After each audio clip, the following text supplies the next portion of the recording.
안녕하세요. 저는 마포중앙도서관 사서 임민주입니다. 오늘은 소금나루 도서관의 안종민 팀장님과 마포중앙도서관의 이은경 주임님과 함께 하도록 하겠습니다. 반갑습니다. 이제 일상으로 돌아오는 우리들을 위해서 여행을 주제로 책을 정해봤는데요. 이번 달에 함께 읽어본 책은 여행하는 소설이라는 책입니다. 이 책은 우리가 좀 잘 알고 있는 작가들이 많이 나오는데요. 장류진, 윤고은, 기준영, 김금희, 이장욱, 김혜란, 천선남 7명의 작가의 단편 작품을 수록을 한 책이에요. 근데 각자의 원래 책이 있으시기 때문에 그 중에서 뽑아낸 작품들로 구성이 되어 있는 책이라 믿고 읽어보셔도 좋을 것 같은 그런 책으로 골라봤습니다. 여행은 정말 스타일이 각자 다르잖아요. 나에게 여행은 뭐라고 생각하세요? 저에게 여행은 약이다. 저희가 몸이 아프면 병원에 가듯이 마음이 아프고 외롭고 시련이 있을 때 호련히 떠나는 여행에서 그 아픔을 또 잊을 수 있어서 여행은 한마디로 약이다. 제가 3년 전에 이제 직장과 가정에서 이제 많이 지치고 힘들어서 그때 떠나게 된 그 여행이 정말 그 어떤 만병통치약보다도 좋은 약이 됐더라고요. 아플 때 거기에 바를 수 있는 약, 치유를 찾아서 떠나는 여행을 그쵸. 보통 하고 계시구나. 치유를 할 수 있는 약이 될 수 있는 여행을. 그런 여행도 꼭 필요한 것 같고요. 저 같은 경우도 좀 비슷한데 현지에서 뭔가가 과적이 되면 에너지를 폭발할 곳을, 혼자 있을 곳을 찾아서 보통 떠나서 시간을 많이 보내는 편인 것 같아요. 치유의 과정이다. 다시 무게를 덜어내고 오는, 현장으로 복귀하는 그런 치유의 과정이다. 은경진님은 어때요? 저는 일탈이라고 생각해요. 그렇죠. 사실 두 분처럼 뭐하고 노는 이렇게 거지? 혼자 여행을 해본 적이 없어서 그런 치유나 이런 부분을 사실 지금 모르는 것 같긴 한데 항상 여행은 즐겁고 현재 제가 갖고 있는 책임과 스트레스를 딱 던지고 떠날 수 있기 때문에 일탈이라고 생각합니다. 가장 크게 느낀 일탈은? 궁금하죠, 선생님? 네, 그런 거 뭐하고 놀았어요? MZ세대의 일탈. 그런 일탈이 아닌 것 같은데 우리가 지금 여행을 가는 방식이 사실 다르잖아요. 저는 아무래도 덜어내고 막 이러다 보니까 숙소 치중형이거든요. 숙소가 8알이다. 그래가지고 꼭 챙겨가는 게 있다 그러면 책, 그리고 향초. 이입돼서 소설 속 주인공이나 책의 이야기가 마치 내 이야기인 것처럼 착각 속에 빠져서 하루를 보내고 뷰가 좋은 데를 잡아서 약간 반신욕도 하고 힐링도 하면서 머리를 식히면서 누가 뭐 가져다 줄 사람은 없지만 이리 오너라 이렇게 혼자 놀고 뭐 하나씩 가져가는 게 있다면 있을까요? 무선 이어폰. 네. 좀 저도 이제 40대 중반이다 보니 참 흘러갔던 좋은 음악들을 20대 때, 30대 때, 40대 때 여행 가기 전에 미리 찾아서 플레이리스트로 꽉꽉 채워서 여행을 떠나는 비행기에서부터 쭉 갈 때까지 저만의 시간 여행을 아무에게도 방해받지 않고 떠나고 있습니다.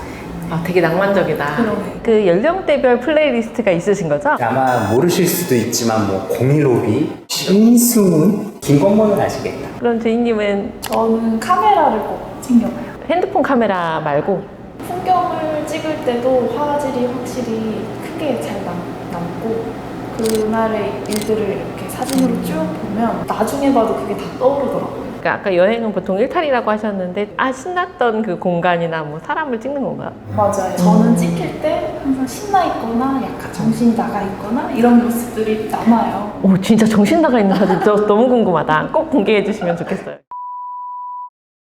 좀 더 독특한 여행이 있다 하는 분들은 나 이런 여행 추천하고 싶어 하는 거 좀 댓글 달아주시면 저희도 한번 그렇게 떠나보면 좋을 것 같아요.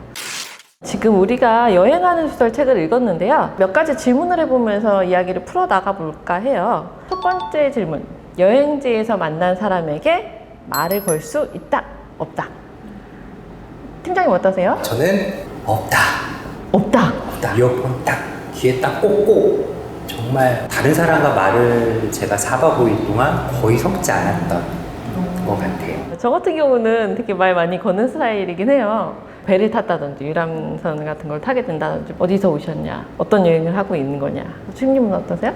저는 없다에 가까운 것 같습니다. 없다. 물어볼 게 있으면 못 물어보진 않는데 어떻게 여행을 오셨냐, 왜 오셨냐, 뭐 하시냐 이런 얘기는 해본 적이 없고요. 이렇게 대화를 하다 보니까 생각이 나는데 이 소설에서 인상 깊게 읽었던 내용 중에 하나도 여행지에서 신기한 사람한테 말을 걸면서 이야기가 전개되는 절반 이상의 하루라는 단편 소설이 나옵니다. 이장욱 작가가 지은 소설인데 주인공이 인도 여행 중에 기차 여행에서 더러운 인도의 기차를 청소하는 일본인을 만나게 돼요. 그런 모습을 보면서 신기하고 말을 걸어보고 싶다는 생각이 들었나 봐요. 그렇게 되면서 인도에서 만난 하루라는 사람과 같이 여행을 하게 되고 특이하고 독특한 생활 방식을 보여주거든요.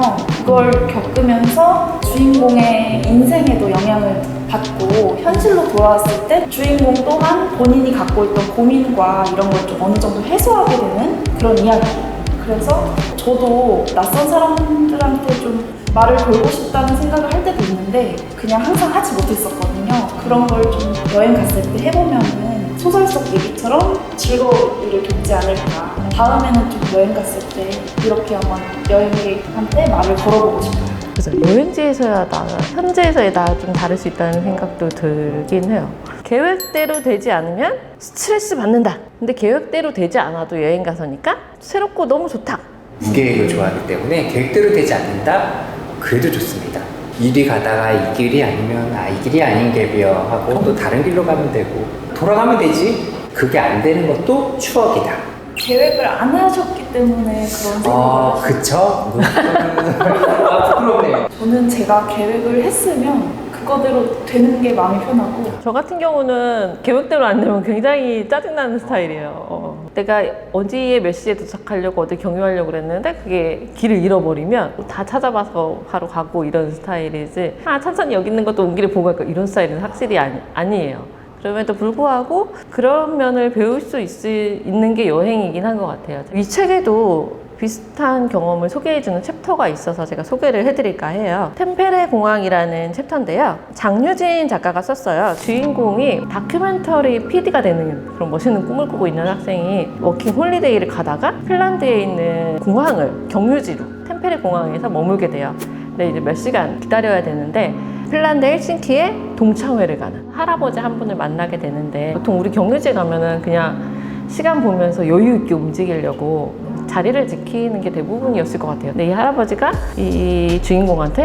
꿈이 뭐냐 물어보고 경유지도 네가 나가서 이제 같이 이렇게 한 바퀴 둘러보고 이야기를 들으면 여기를 여행한 것 같을 거다 이런 얘기를 해줘서 같이 이야기를 나누면서 또 걷게 돼요. 그러고 나서 자기의 워킹 홀리데이를 갔다 오고 외주 제작사에 취직을 하게 돼요. 상황이 여의치 않았고 아버지도 아파가지고 그런 것들을 해결하고 나니까 이제 8년이라는 시간이 지난 거예요. 그때 돼서 다시 다큐멘터리 PD를 모집하는 광고를 보게 돼요. 지원서에 나와 있는 게 네가 가장 살면서 후회했던 일이 뭐냐? 라는 질문을 받게 되거든요. 주인공은 답을 못 쓰는 거예요. 떠오른 게 그 템페레 공항에서 만났던 야니라는 할아버지한테 할아버지랑 찍은 사진과 그 할아버지가 손수 쓴 편지가 와 있었거든요. 중간에 생각하지 않았을 리는 없어. 그 할아버지를 생각했을 텐데 답장을 보내지 못했던 두려움.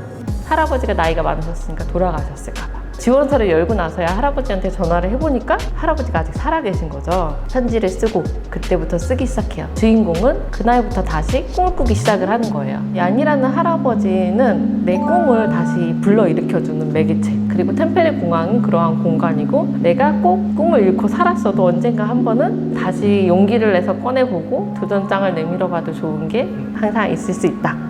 여행은 그런 동기를 부여해주는 곳이다. 저도 경주라는 곳에 놀러 갔을 때 길을 잘못 들어서 논밭길로 들어갔는데 완전 다 가지밭이었던 거예요. 길은 하나도 없고 정말 울면서 나왔어요. 큰 도로로 나왔을 때는 이미 온몸을 가시고박혀서 고슴도치처럼 돼서 다 뽑고 진짜 다 뽑고 울면서 카페 들어갔는데 카페 사장님이 저한테는 이 할아버지 같은 존재가 있었어요. 가시 빼는 거 도와주고 따뜻한 차 한 잔을 주고 자전거를 큰 도로 이제 첨성대 쪽 가는 길까지 데려다 주셨어요. 내가 서울에 가서 보답을 하고 싶다. 근데 왔더니 밀려있는 서류들과 메일은 막 40통 뭐 이렇게 쌓여 있는 거예요. 또 잊어버렸어요 잠깐. 몇 달 있다가 그 수제품 방향제 그게 처음 나오던 시절이었거든요. 그런 걸 예쁘게 포장해서 손수 편지랑 감사하다고 보내드린 적이 있어요. 그 카페가 아직도 있는지가 중간중간 궁금했거든요.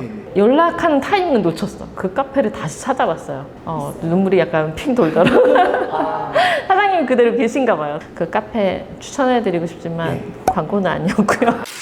온전히 즐기기 위해 떠나는 여행을 하는 스타일이다. 온전히 나를 돌아보기 위해 가는 여행을 하는 스타일이다. 온전히 나를 돌아보기 위해 하는 그런 여행을 저는 여행이다 이렇게 생각을 합니다.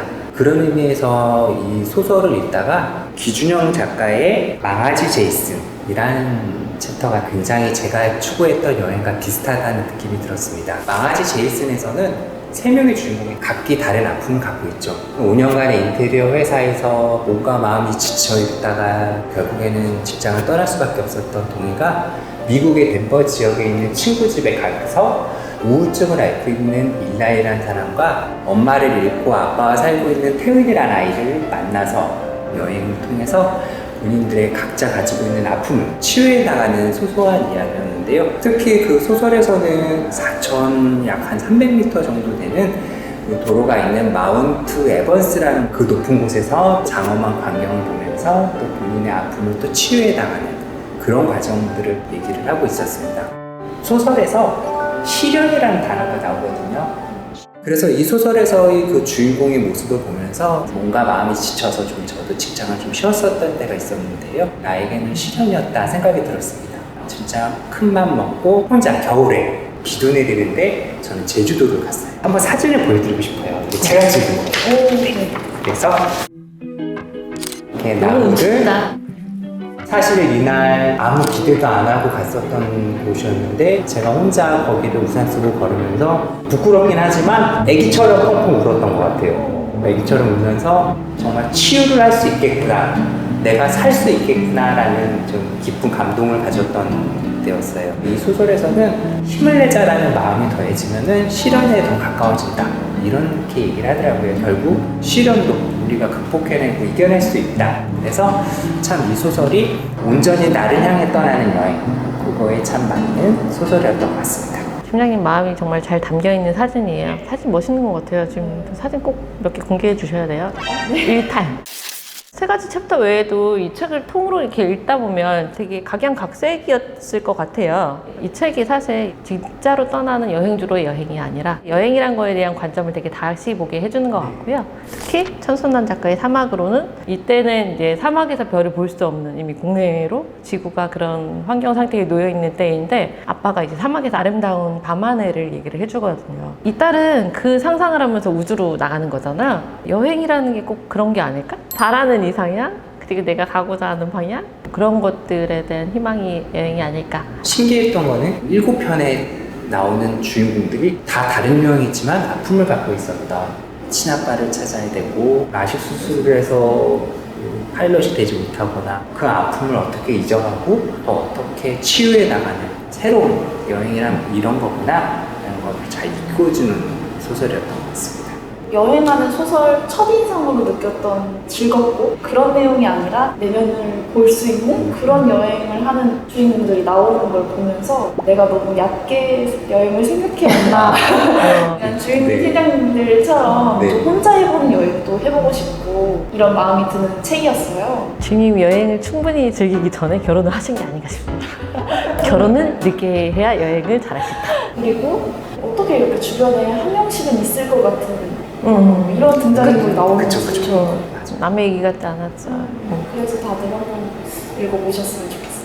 이 책에서 말하는 여행은 제가 생각하기에는 거울을 통해서 이제 나를 한번 들여다볼 수 있는 그런 행위, 내 안에 숨겨진 인지하지도 못하는 것들을 꺼내서 마주보게 되는 일, 뭐 그런 게 아닌가. 이런 여행을 또 한번 떠나보고 싶은 분들이 생기실 수 있잖아요. 그럴 때 추천해 주실 만한 책들이 있을까요? 강기석 작가의 혼자라도 함께라서 좋은. 이 제목 너무 예쁘다. 제목이 굉장히 예쁜데요. 저처럼 여행을 혼자서 조용히 나만의 사색의 시간을 갖고자 하는 분들이 읽으시면 좋을 것 같습니다. 국내에 한 15곳 정도를 본인이 직접 사색하면서 걸었던 그 이야기를 따라서 한번 우리가 한번 걸어보면 나만의 시간을 가질 수 있는 좋은 시간을 갖지 않을까 해서 저는 한번 추천해보고 싶었습니다. 이런 여행을 할 때 같이 읽으면 좋겠다 생각한 책인데요. 요리 작가의 김긴밤이라는 어린 소설, 동물들이 등장인물로 나오는데 간단한 스토리 같지만 읽을수록 곱씹어보게 되고 삶의 고통에 대해서 혼자 외롭고 이런 부분을 좀 다독여주는 잔잔한 그런 이야기예요.